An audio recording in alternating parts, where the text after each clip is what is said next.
Nós conversamos agora com Rodrigo Castilho, que é procurador do Ministério Público do Trabalho em São Paulo. Boa noite, doutor Rodrigo Castilho. Seja muito bem-vindo. Prazer em falar com o senhor. Boa noite, prazer é todo meu. Doutor Castilho, explica pra gente esse imbróglio aí envolvendo trabalhadores de aplicativos, envolvendo esse projeto de e-mail aí, e essa questão específica do Ministério Público do Trabalho que insiste que esses trabalhadores têm que ter carteira assinada. Boa noite a todos. Em primeiro lugar, é importante esclarecer que não há atualmente no Brasil uma regulamentação específica para esses trabalhadores. Então, o nosso direito do trabalho ele prevê duas modalidades: a relação de emprego e a relação de autonomia, né? O empreendedor do próprio negócio. Na visão do Ministério Público, esses trabalhadores eles são empregados das empresas de aplicativos e não empreendedores de um negócio próprio. Na realidade, eles são empreendedores do negócio alheio, empreendedores do negócio dos aplicativos, das empresas de aplicativo. E, portanto, na legislação não há atualmente uma regra específica que possa ser uma exceção ao modelo adotado pelo Brasil, que é o nosso modelo, o nosso padrão civilizatório, de que quando há um trabalho humano envolvido, a prestação de trabalho, isso é considerado, enquadrado como uma relação de emprego, portanto, deve-se observar as normas da CLT.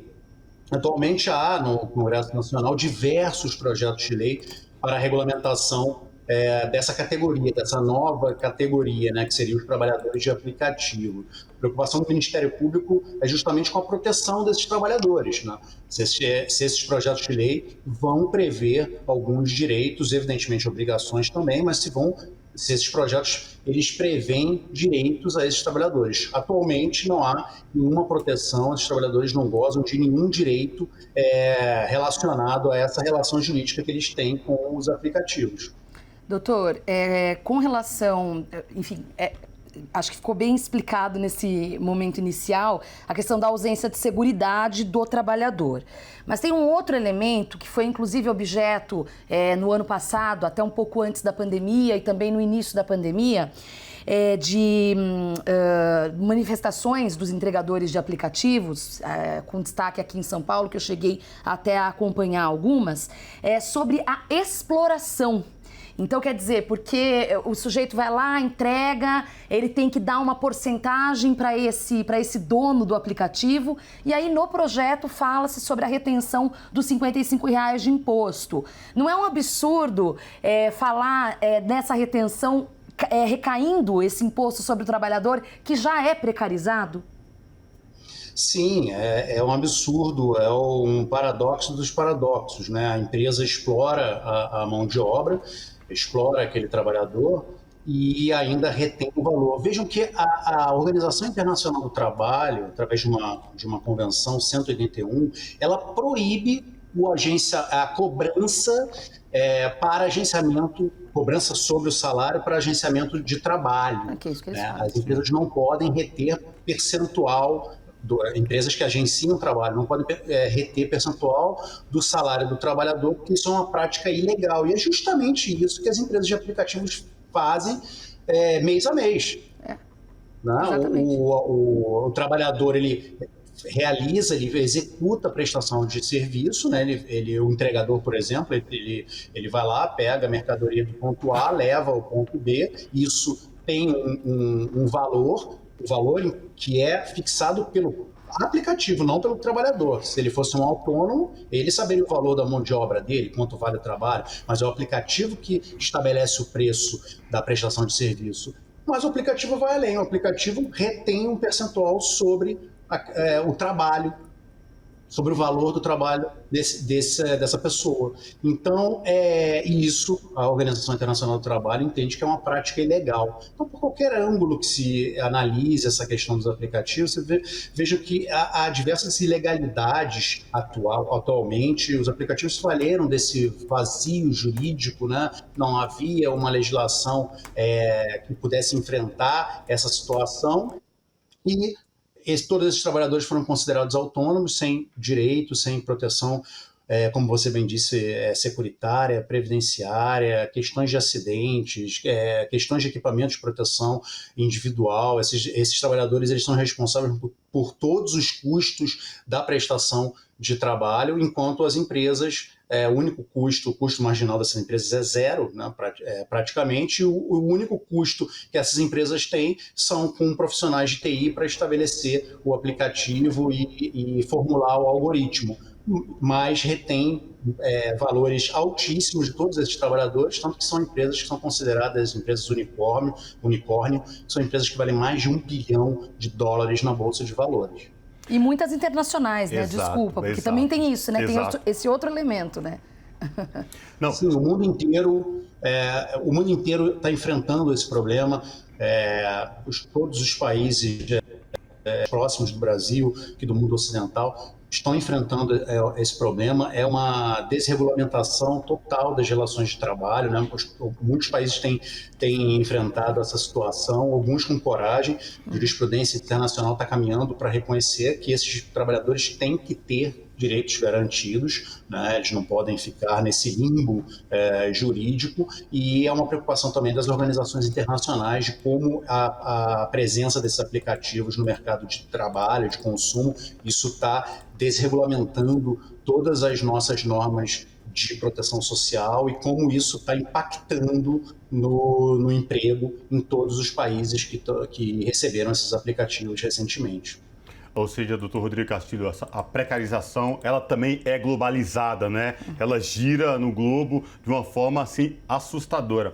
E o que a gente vê, geralmente, não tem horas nem dias para esses entregadores, é um nível de precarização de mais de 14, 16 horas de trabalho sem nenhuma seguridade. A gente já viu, inclusive, trabalhadores aqui em São Paulo, doutor, essas pessoas sofrendo acidentes. Sim. E aí ficava, porque não contribuía para a Previdência, não tinha nenhuma seguridade, não tinha nem como recorrer a algum benefício, porque, né, aquele tido autônomo, como os aplicativos, as empresas alegavam, né, não tinha como ele requerer isso, um auxílio, por exemplo. Doutor, o que o Ministério Público do Trabalho, como que vocês trabalham essa questão da conscientização para que esses milhões de trabalhadores não caiam, por assim dizer, no canto da sereia do trabalhador autônomo, do empreendedor? Uhum. Bom, o Ministério Público ele tem uma atuação em 3 vertentes com relação ao trabalho via aplicativo. O primeiro seria o reconhecimento de que essa relação jurídica é uma relação de emprego, né, e não uma relação de autonomia. E isso por fundamentos jurídicos que nós trabalhamos nas ações judiciais, então através de ações judiciais. O segundo eixo seria, como você disse, o direito de desconexão, principalmente para aqueles trabalhadores que prestam serviço em atividades perigosas, de motociclistas, de motofretistas, que não podem trabalhar 14, 15 horas por dia em cima de uma moto. E mais ainda, há um incentivo das próprias empresas de aplicativo para que esses trabalhadores realizem as entregas o mais rápido possível. Sim. Através de bonificação, através de prêmios que as próprias empresas estabelecem, e também o incentivo do trabalhador que precisa, aquele é o meio de subsistência dele, ele precisa realizar mais viagens no dia para receber mais. Então, o direito de desconexão, limitação dessa prestação de serviço, limitação do trabalho. E o terceiro eixo seria a questão de saúde e segurança do trabalhador. Então, que a empresa forneça os equipamentos de proteção individual, seguros de acidente, seguro de vida, que as empresas, principalmente dos entregadores, você veja que não tem locais de vivência, locais de apoio a esses trabalhadores. Esses trabalhadores eles ficam aglomerados perto de restaurantes e locais que têm uma alta demanda de entrega, faça chuva ou faça sol, os trabalhadores não têm acesso a banheiro, não podem realizar uma refeição, não podem se proteger de uma intempérie. Então, essa questão de saúde e segurança do trabalhador é muito importante, principalmente com a Covid, porque esses trabalhadores foram considerados atividade essencial, teve uma alta demanda desse trabalho, desse serviço por aplicativo, e esses trabalhadores não tinham informação, as empresas não implementaram nenhum protocolo epidemiológico, sanitário, eles não tinham uma renda mínima de subsistência, aquele trabalhador que contraísse a doença da Covid, ou que pertencesse a um grupo de risco, ou que convivesse com alguém com a doença, qual o incentivo interno que ele teria para não trabalhar, se ele não recebe o salário da entrega? Então, a empresa tem uma responsabilidade sobre isso, para a proteção do trabalhador. Aquele trabalhador ele não tem uma base informacional, uma orientação para saber quais os protocolos que ele deve seguir e nem um incentivo para comprar máscaras e álcool gel, higienização de moto, porque não sobra nada do valor ao final do mês daquelas corridas, daquelas entregas que ele fez. Então, o Ministério Público atuou sobre essas 4 frentes, que são muito importantes, elas são dissociadas, vejam, a relação jurídica de emprego, ela pode conviver ou não com o direito de desconexão e com a responsabilidade das empresas pela proteção, saúde e segurança do trabalhador, ainda que ele não seja empregado. Então, são frentes distintas que o Ministério Público tem atuado, não apenas com ações judiciais, mas também com interlocução no Parlamento. Nós temos acompanhado os projetos de lei, apresentando nossas ideias, as razões jurídicas que embasam as nossas ações, as nossas manifestações, para que o Parlamento também considere isso na hora de formular um projeto de lei e aprovar aqueles que forem levados a plenário. Doutor, para a gente encerrar ainda sobre as ações, né, soluções, enfim, envolvendo aí o Ministério Público do Trabalho, eu queria falar sobre a carteira assinada, essas ações para intensificar a ideia de que esses trabalhadores poderiam ter algum formato seletista. Explica para a gente como que funcionaria, se é por aí. Bom, nas ações há o pedido, sim, de formalização, de registro dessa relação jurídica com os trabalhadores, né, e as plataformas digitais, né. Evidentemente que o modelo das plataformas ele vai ter que ser alterado em alguma medida para se adequar à legislação que é adotada no Brasil. Mas sim, a intenção do Ministério Público é que aqueles trabalhadores que estão ativados no aplicativo, eles tenham carteira assinada. A recente reforma trabalhista de 2017, ela previu a figura do trabalhador intermitente, aquele trabalhador que ele recebe uma proposta da empresa e ele decide se ele se interessa ou não a ele essa oferta. E esse trabalhador intermitente, na reforma trabalhista, ele tem um vínculo de emprego, ele tem a carteira assinada. Então, o trabalho via aplicativo nada mais é do que um intermitente de curta duração ou de curtíssima duração. Ele tem a carteira assinada e recebe proporcionalmente ao que ele trabalhou, as horas que ele trabalhou na semana ou no mês. Certo. Bom, nosso tempo se esgotou. Quero agradecer demais, doutor Rodrigo Castilho, procurador do Ministério Público do Trabalho de São Paulo. Obrigada, doutor. Até uma próxima. Boa noite. Eu que agradeço. Estou aqui à disposição. Muito obrigado. Obrigada. Abraço.